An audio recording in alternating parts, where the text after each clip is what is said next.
ಇತ್ತೀಚಿನ ದಿನಗಳಲ್ಲಿ ಎಲ್ಲರೂ ಕೂಡ 2ರಿಂದ 3 ಖಾತೆಗಳನ್ನು ಹೊಂದಿರುತ್ತಾರೆ ಸ್ನೇಹಿತರೆ. ಆದರೆ ಮಿನಿಮಮ್ ಬ್ಯಾಲೆನ್ಸನ್ನು ಸರಿಯಾಗಿ ಮೇಂಟೈನ್ ಮಾಡುವುದಿಲ್ಲ. ಈ ರೀತಿ ಝೀರೋ ಬ್ಯಾಲೆನ್ಸ್ನಿಂದ ಅನೇಕ ಬ್ಯಾಂಕ್ಗಳು ಶುಲ್ಕವನ್ನು ಹಾಕುತ್ತಿದೆ. ಇನ್ಮುಂದೆ ನೀವೇನಾದರೂ ಇಂತಹ ಬ್ಯಾಂಕ್ಗಳಲ್ಲಿ ಖಾತೆ ಹೊಂದಿದ್ದರೆ ಯೋಚಿಸುವ ಅಗತ್ಯವಿಲ್ಲ. ಬನ್ನಿ ಆ ದೇಶದ ಯಾವ ಬ್ಯಾಂಕ್ಗಳು ಅಂತ ತಿಳಿದುಕೊಳ್ಳೋಣ. ಅದಕ್ಕೂ ಮೊದಲು ಯಾರ್ಯಾರು 2ರಿಂದ 3 ಖಾತೆ ಹೊಂದಿದ್ದಾರೋ ಅಂಥವರಿಗೂ ಕೂಡ ಈ ಒಂದು ವಿಡಿಯೋನ ಶೇರ್ ಮಾಡಿ.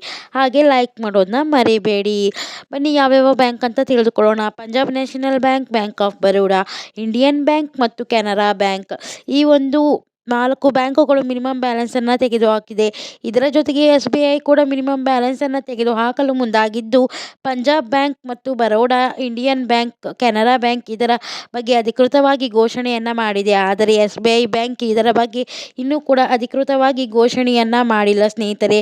ಬರೋಡಾ ಬ್ಯಾಂಕ್ನಲ್ಲಿ ಖಾತೆ ಇರುವವರು ಜುಲೈ 1, 2025ರಿಂದ ಯಾವುದೇ ರೀತಿಯ ಮಿನಿಮಮ್ ಬ್ಯಾಲೆನ್ಸ್ ಮೇಂಟೈನ್ ಮಾಡುವ ಅವಶ್ಯಕತೆ ಇಲ್ಲ. ಹಾಗೆಯೇ ಇಂಡಿಯನ್ ಬ್ಯಾಂಕ್ ಕೂಡ ಅಲ್ಲಿ ಖಾತೆ ಇರುವವರು ಕೂಡ ಜುಲೈ 7, 2025ರಿಂದ ನಿರ್ದಿಷ್ಟ ಮಿನಿಮಮ್ ಬ್ಯಾಲೆನ್ಸನ್ನು ಮೇಂಟೈನ್ ಮಾಡುವ ಅವಶ್ಯಕತೆ ಇರುವುದಿಲ್ಲ.